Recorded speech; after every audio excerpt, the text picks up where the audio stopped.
Welcome to the Steps to Success podcast, where we interview professionals who have pivoted in their careers or are using their degrees in unexpected ways. Our guest today is Alifia Johar. She is the co founder of FC Beauty and managing director of beauty and cosmetics at Fakhri Al Hind Group of Companies. Welcome, Alifia, and thank you for coming to the Steps to Success podcast. Thank you, Salma, for inviting me. I'm so excited to have you because I haven't really interviewed a beauty professional before.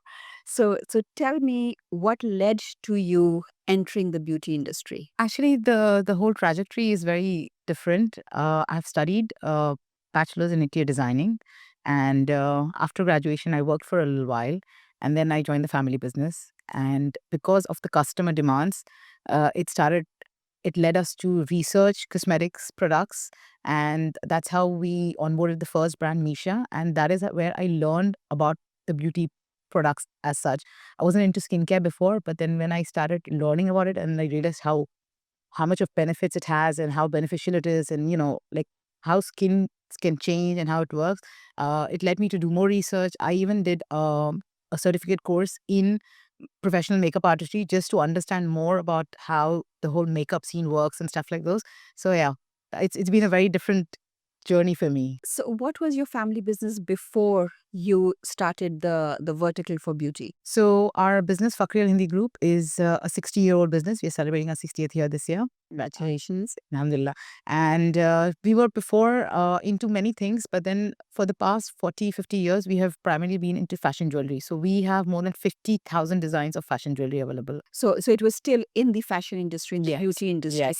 And your degree was in interior design, which is another aesthetic area, but not directly beauty or fashion, but still beauty for the homes. Yes, So, absolutely. what led you to first study interior design and then move from that area of aesthetics to human aesthetic? So from the beginning, my father always wanted us to have businesses. Like we have always come from the business community. Our Bohra community is known for their business community. So the idea was his idea was that I will study interior designing and open an interior designing firm. So that is what his vision was, and I was okay with it because I mean I come from a business background and I wanted to do that as well, have something, develop something of my own. So I studied interior designing. It was a very difficult 3 years because there was lots of long lights and stuff like those. But yeah, it was a rewarding journey altogether. What do you think were your best takeaways from those 3 intense years? First thing that comes to my mind is that, it opened my eye to the world of aesthetics, firstly. I mean, realizing how one small thing from here to there changes the entire area. So it's similar to what I'm doing today. Like, just a placement of contour will change how your face looks, how your face structure looks, and stuff like that. So the color theory, a lot of things remain the same. Another thing, very important thing I learned was time management because our projects were really long, really difficult to complete. But we developed that mindset where we have to finish it no matter what happens. So it was time management that I learned, aesthetics, as you mentioned before, that I learned, and attention to detail. For me, that is something I never used to care about before. But during the degree course, like how my mentors used to tell us that, this such a small thing they would catch, and I would be like, oh wow, all of that also matters. So attention to detail, which is really important in today's business of mine. And you only worked in the interior design industry for a few months Yes. before you joined the family business. What was that experience like? Had your undergraduate degree adequately prepared you for what real life was like? It is a yes and a no answer because yes, because it's interior designing. So I knew how to design, I knew how to use the softwares, but no, because real life, when you meet real clients, is very different from, what you're doing it on on paper. So reality hits different. It was really tough because, we would present to the client would say yes. And after an hour, they would call and be like, no, sorry, I changed my mind. I don't want this. And it would be like 2, 3 days, we would brainstorm an idea, prepare it, everything. And then, it would just get crushed. So yeah, it's a yes and no answer. So when you transitioned to the beauty business, of course, you had a background, and the family company had a background of jewelry. So why beauty? Was that something that was your passion? Not as such passion as such back then. Now it is, but it was more like I was also looking for a new avenue, something which would be mine. I was working in the family business, which is already developed. This is something which I started from ground up. It's like my baby. From ground up, I have grown it to whatever it has reached today. So because we were in fashion, so we were catering to the same customer base. It's ladies. So our customers, and we've always been into B2B. So we are wholesalers and importers, exporters. So, our customers were like, we need more variety. So we thought of a different vertical to get that variety in, basically. What were the challenges that you faced in developing this new vertical and sort of raising this baby? One of the biggest challenge was lack of knowledge. So, a lot of study went in how to grow to this vertical altogether. Another thing was, like, since we are Muslims, I was very adamant that I need to have the products halal compliant.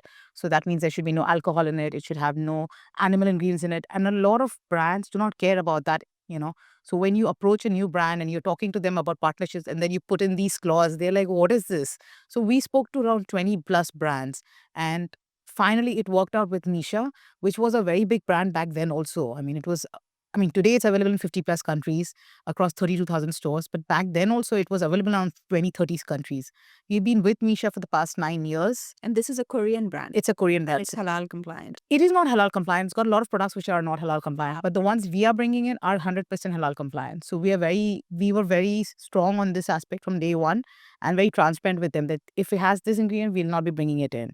And they were like, okay with it. Have you also had to sort of educate the market around the Korean products and also the halal compliant part of those products? Absolutely, absolutely. So back when we started 9 years ago, Korean beauty was not as much of a rage as it is today. We were one of the first pioneers who had bought in Korean beauty brands. Back then, there were, I think, 3 or 4 famous brands, and we were one of them. So it was like a whole curve where we had to do a lot of PR, a lot of marketing to, bring the awareness that, this brand is now in the region. And, also when we would meet people in trade shows and others, at that point we would be educating them that, why we are not bringing in this product and what is the replacement for them. Because many times the brand's famous product has something which is not halal compliant, and we won't bring it in. So people were like, no, we want that, we want that. And, at that point there would be a whole learning curve where we would be like telling them why we don't have that. And you didn't study business, but now you're running a business. Do you ever feel that lack of business education hinders you or is a challenge for you, or is that something you've circumvented in other ways? Oh, no, I do feel that it does hinder me because I am really bad at accounting, which is one of the most important things. As a business owner, knowing your accounts is very important. And even like in my school years, I did take business and accounting. So I did have like the basics, but still, I do feel sometimes that, if I would have taken the business studies like BBA or something like that, it might have been a different trajectory. Would you have still had the aesthetic base then that you do now? I don't think so, because I was not at all bothered with the aesthetics back then. So yeah, that is something I would have lost out on. Do you think in business education is something that all degrees should sort of just blend in to their curriculum, irrespective of what is being taught? For Absolutely. example, in interior design, do you think it's important to have a business element? Absolutely. It is. In today's day and time where everyone is trying to start their own businesses, where the jobs are not enough, it is absolutely very important to know how to run a business, because everyone starts a business. But then, there are these statistics that where in the first 5 years, like 80% business fail. Why do they fail? Because, they're seeing the cash coming in, but they're not realizing when it's going to come in, or what are their, receivables or give and stuff. So, it's very important to have the basic knowledge of how to run a business, because even if you're working somewhere else, it will help you. When do you think business education should be introduced to students, at the school level or at the university level? At the school level, like from the beginning. Like nowadays kids as young as 10 and 12 are starting their own small businesses on social media, selling pans and, all these souvenirs and stuff like that. So it's very important for them also to know like how a business should be run, and, how they should be making profits. So basic study should have begun right from the start. Because of course schools focus a lot on the theoretical education, and so kids learn math but not necessarily how to apply math. Yeah. So you're saying that they should actually learn those basic skills. Even I know that there are people who propagate for even teaching taxation to children while they're in school, which is again something that we don't Wow. learn, right? Yeah, absolutely. I do agree, because, in today's day and time, learning the Pythagoras theorem and everything does not really come in handy in everyday life. Maybe if you're becoming a scientist, it might be. But, rather than that, it would be much better if with today's education, it matches today's lifestyle, like how the kids are growing, how they are doing. If it would be more application based, activity based, it could be something that they can, put to use immediately. It would be more helpful rather than just learning and forgetting. Do you at Fakhri Al Hind group, do you also provide any internships to students to Yes, we help do. them gain these skills? Yes, we do. So we have internships happening for 3 months. So there is this education institute called Jamiat of Safia. It's from Nairobi, and every year they send a few interns who are doing the business administration in their faculty over there, and they send them to different countries. So when there are a few who come to Dubai, and then they are given different companies. So for us also, we have one or two interns from there. And I know that you're part of business networking forums as well. So tell me about those. How does networking help you in your business? So I have learned a lot. Like before I joined the BNI Business Networking International, I had no knowledge about a lot of things. So I mean, the most used example that I give is I was in a lake, and when I joined BNI, I realized what a sea and what an ocean is like. I realized how a lot of people are having so many multiple businesses, and they're all thriving. So it was such a new thing for me that here I'm struggling with one business and people are effortlessly running 6, 7 businesses. So, you meet so many different people from different walks of life. So it has been very, very amazing journey for me.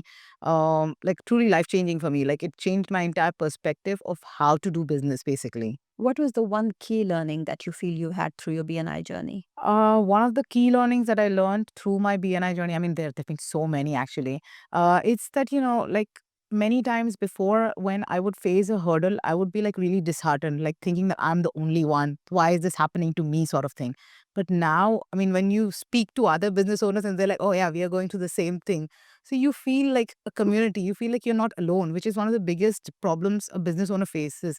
They don't know whom to go to for support, to ask their questions, when they're going through a tough time, whom to ask for becoming their mentors, and in BNI, it's just so easy. It's so effortless. You just know, oh, I have HR problem, I can go to this person. Oh, I have taxation problem, I can go to this person. So it's just so easy. And the advice you're going to be getting from the person is going to be like real and authentic. It's not going to be something like they're just trying to sell their services, which is very important as well, because as business owners, we are a little bit skeptical also, like, this person's telling me this, but is it really the right Yeah. thing? What's in it for them? Yeah. Yeah. And also I think a lot of times people feel that networking is important if they want to get a job or if they want to rise in their career. They need, they need to network to get something from somebody else. And people are also very hesitant to network s- consciously. Whereas what you're saying is that for you, networking is important because you're meeting other business owners, and I'm sure they're learning a lot from you as well, from your experiences. So it's more of a mutual support group that a Yes. network can be Absolutely. rather than So a lot of one way. people are afraid of networking, and I mean, in my family also, like I've been pushing my husband, my brothers to to do networking as well, but they're not very receptive because until you don't try it and you don't see the benefits, you do not believe it. And I'm a believer, so it's something of a learning curve. People are scared to do it. They're like, how do we put ourselves out in front of so many other people? Many times it's like there are people who come for networking and they are what you call as hunters. They just directly like, hi, here's my card, take my business, give me business and stuff like those. And those are the people you don't really want to network with.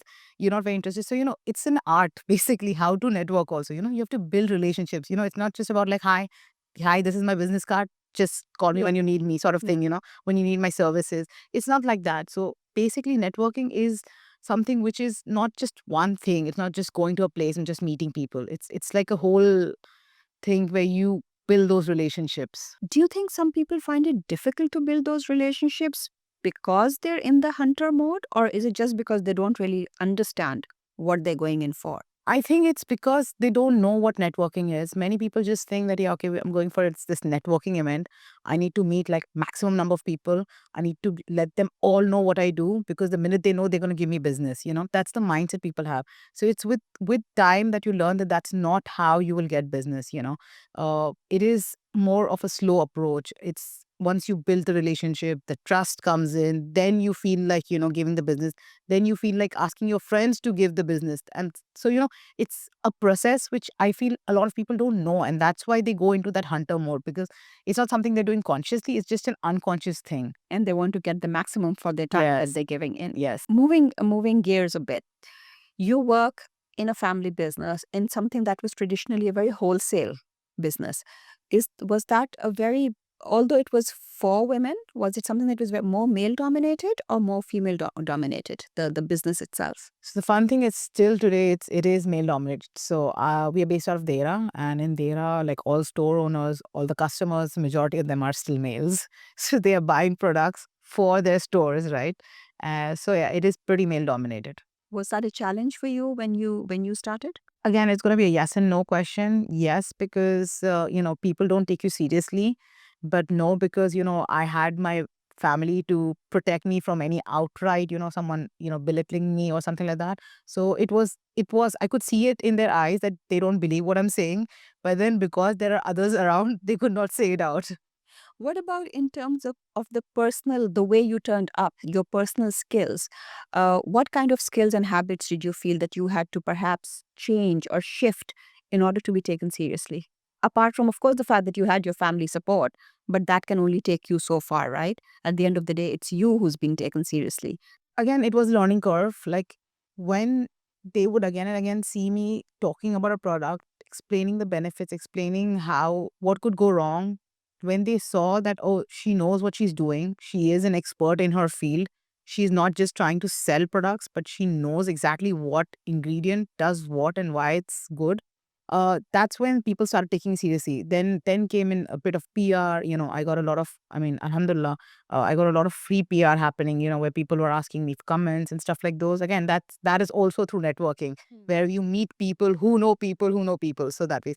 So once people see, oh, she's in the newspaper, oh, she's been over here. So okay, she knows what she's doing. We can trust her. So yeah, it's again, like, once the trust factor came in, that's when things started to change. And it seems that it was for you, it was important to be authentic and to be giving giving advice rather than selling, right? From day one, yeah, that's always been my thing. I've always been like I start off telling them that don't buy, just know this, because it's very important for you to know. Go wherever you go, buy it. It's fine. I don't have an issue, but you should know. Like, there are a few things which all my friends know that I'll be telling all the time. Wear an SPF, wear an SPF, because I'm such a firm believer. SPF is so important. So it's like that. So there are so many things. I'll be like, don't buy from me. Just go buy from wherever you want, but just wear it. Where do you see your business going now for the next 5 years? From this year onwards, we have consciously started onboarding small businesses, because I'm into other networking groups also, and I come across a lot of home based businesses. So I meet these ladies who are so passionate about what they're doing, but they don't have that guidance, they don't have that venue where they can display it to the bigger masses. So I have become conscious about that aspect, and I'm giving out shelf spaces to them so they can display their products to our customers, so they get a bigger perspective, a feedback of how they can grow, because right now they're home based. When we are talking about big quantities, so they basically, I'm just trying to help them and give them the hand that I didn't have. What challenges do you feel those women face, apart from obviously getting visibility? But in terms of, are you also helping them in other ways, in sort of giving them business training? Because it's completely different vertical for them. They have always just done small events.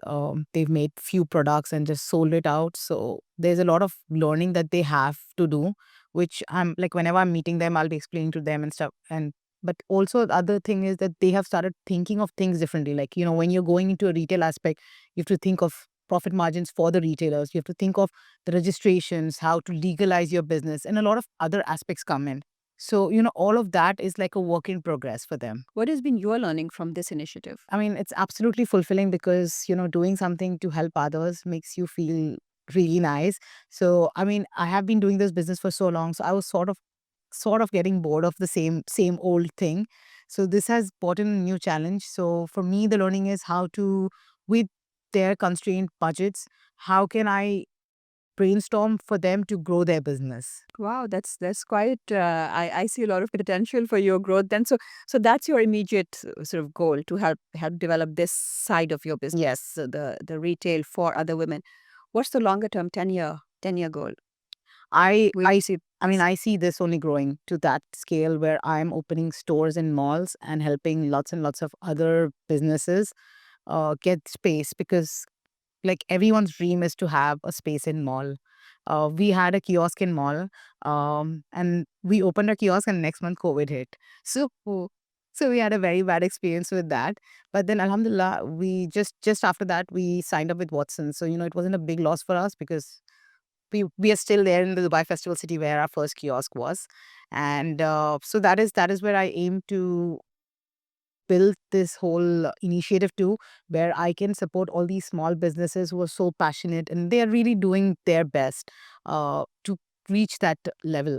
And these are all related to beauty. Yeah, currently that's what I'm targeting because my store is a cosmetics and skincare store. So, it just feels more natural for me to onboard similar brands. I mean, you could say they're competitors, but they're not because, in BNI, they teach us collaboration over competition. So it's like I'm giving them the opportunity to see how a wholesale channel works, which would be something that they would never get to experience otherwise. You can either do directly retail from online channels and go into stores, but this wholesale channel is a completely different channel altogether. So are they getting to get wholesale orders from your platform? Yes, they are. Wow, that's Yeah. and they're also doing retail, or they're not doing retail? So they are doing their whatever they were doing before, they're doing that. That does not stop. What I'm doing is I'm just giving them more visibility, a different place altogether. And also because we have this whole customer base, database, since we have been here for the past 9 years. So we're giving them access to that, which it's is something also they would not have. Yeah. So it's also diversifying the offering. Yeah. that you And have. most of our customers are not from UAE, they're from other countries. So they're Right. getting the opportunity to reach out to these other business owners whom they would not have had the opportunity to reach out to otherwise. Any tips for aspiring entrepreneurs, Alifia? First tip is that you have to be really motivated, because there's a lot of things and a lot of people who will pull you down. Until unless you have your self motivation in place, or you have people whom you trust and you know that when you're down they'll bring you back up. You have your tribe to not enter entrepreneurship. It's a very very depressing journey alone. So you need to have that motivation. You need to maybe write it down or have it somewhere where you see why you started it. Because many times what happens, once you start a business, you lose your why, that why you had started it. And once you lose that why, you sort of get into the grind and then you don't feel like doing it that way. So it's very important to have a motivated team around you. I deal with a lot of teenagers when we in our steps to uni vertically, and a lot of these kids don't really know the why. They don't know why they want to do something. Do you have any tips for them as to how they can discover their why? If you are starting something, there has to be a reason behind that. So you go to that first reason, then you think what is the reason for that reason. So it's a steps that you take. But even if you have your first why, you have at least some reasoning of why you've started. It shouldn't be just because my friend is doing, I'll do it. That's very superficial. That Or will my not dad's work out. doing it, or my Yeah, that's you know. very superficial and it won't last, because after a while you'll just be like, okay, I've done it. I don't want to do this any longer. So you need to keep developing your why throughout the months or throughout the years. The first why will survive for a little while, then you move on to your next why. And the deeper you go and you realize what it is. So when I started my beauty business also, I mean, when I initially started, I didn't have a why. It was just because the customers were asking for it and I was like, why not? Why not? Then slowly, when I started researching, I realized, oh my God, this is amazing. This is life changing. And why should I not bring products that can help people? It'll change the skins. Like the only option we had generally was go to a dermatologist or do expensive treatments. Then this K beauty people, they came in and they are like, no, you don't need to go to that. You can just keep using these creams and you'll see results. And it felt very gimmicky. But then when I started trying it out, and I was like, oh my God, it really works. So Yeah. sometimes your why won't be visible immediately. Yes, it and you won't really be. have to find it. Yes. You have Uh, to keep thinking about Yeah. it. And perhaps sometimes, you might abort one thing and then start find another why. And that's okay as well. So you started with interior design and then you found. So you finally Absolutely. found your place. Absolutely. There are a lot of, I mean, everything that happens in life happens for a reason. So it's not like I have started the business. I have to go down with this business. Otherwise, if you feel like this is it, like I have reached my point, I don't want to do this anymore. Find a new business that you feel connected to and go on that, because every business that you do or anything that you do, there's always some learning from it, even if it's completely unrelated, but there is some learning from it. When you think about it, you'll find it. And you mentioned that you didn't want to do interior design. Your dad encouraged you, or sort of guided you towards this degree. Uh, why was that? What do you think was in his mind? So the funny thing is that why I didn't want to do interior designing was because my friends weren't doing it, and I wanted to be with my friends, right? Yes. So when we are young, that's what matters the most, to be with our friends, right? So so I started when my dad told me to do interior designing. He wanted us to open an interior designing arm. He wanted to start a completely different vertical altogether, where we have something completely unrelated to the jewelry business back then. So, I mean, I was okay with that. But the only thing I was not okay was that I would have my friends back then, have to make new friends. Yes, a lot of the time students just choose their career paths because Based that's on their what their friends. friends are doing. Yes, And absolutely. that's were you always creative though? Did you have a creative streak in you? I don't think so, no. I wasn't creative when I was in school. Really? It's thanks to this interior designing course that I did. I started sketching, painting. I realized that I enjoy painting. I enjoy a lot of creative stuff that I didn't know before Oh, back then. So, yeah. yeah. Because again, going into a creative aesthetic business, again, one of the sort of thought processes is that you have to have some creativity uh, behind you. And was that challenging to just start sketching, drawing? Well, first for admission, because for admission as well, you need to perhaps depending on which country you are. In some places, you do need to prove that you have some background. So, so my degree was here in Dubai itself. So, I don't remember there being any criteria. I mean, I know back in India, Pakistan, or UK and other places, The entry tests, yeah. it's very difficult. Over here, it wasn't. They just wanted a good GPA, and then you could get in. So that ways. And So they laid the also the foundation for first you. year was sort of like a foundation stage only, where they were teaching everything basics. So they were teaching color theory and everything, which was very basic. So even if you don't know anything, that's how you start off. So yeah, it was a That's good learning curve. Yeah, that's amazing. That's good. And that's good to know because, again, people are scared, right, of stepping into the unknown because they've Absolutely. never done it before. So sometimes there are possibilities where you don't have a prerequisite and you can still go into that degree and give it a shot. Thank you so much, Olivia. This is very interesting, and I think we've learned a lot about your life. I'm very inspired, especially with the work that you're doing for women, because I myself am a big advocate of helping women rise and giving them skills to succeed, and also the fact that everybody should be an entrepreneur. Everybody should have some kind of a an entrepreneurial venture that they can even fall back upon, or a skill that they can fall back upon, if even if they're in their jobs. That is one of the biggest things that led me to this. It's because I always have this fear: what if everyone I love and care about are gone? What then? So, I transferred that I have this fear and I'm running my own business. A lot of other home-based businesses, or, you know, ladies who are at home who don't know anything, are also facing. So what is the solution to that? So how will they get their independence? How will they get their confidence to be independent? So that's how this whole idea came in the first place. That, maybe this is the first step in that direction, where you are empowering uh, women to be self-sufficient. Because many times, because you are under the shadow of your father first, and then of your husband, you just feel that you don't have your identity, even though you do.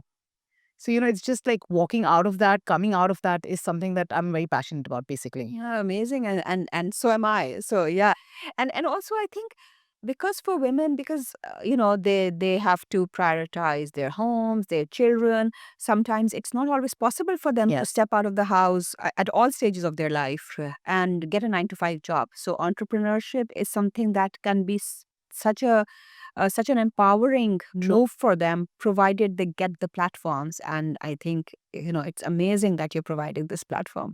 Thank you so much, Olivia. Really, it was a lot of fun talking to you. I love your journey from not wanting to do interior design to actually becoming a creative artist. And, now a successful businesswoman. Thank you so much. Thank you so much for having me today. Thank you.